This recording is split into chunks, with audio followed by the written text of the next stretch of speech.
গাবতলী বাস টার্মিনালে এখন ব্যস্ত সময় কাটাচ্ছেন পরিবহন মালিক শ্রমিকরা। ঈদের ছুটি হয়ে গেছে, যাত্রী আসা শুরু হয়েছে। রাস্তাঘাটের অবস্থা বর্তমানে এখন ভালো, যানজট নাই বললেই চলে।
গাবতলী বাস টার্মিনালের সামনে যানজটের মেইন কারণ হলো সেলফি লাইন, পদ্মা লাইন।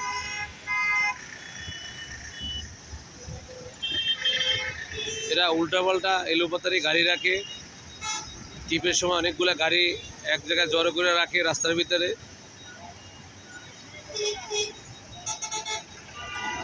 সাথে রয়েছে রজবাড়ি মার্কেট, এটা টার্মিনালের সীমার ভিতরে না, এটা বাহিরে।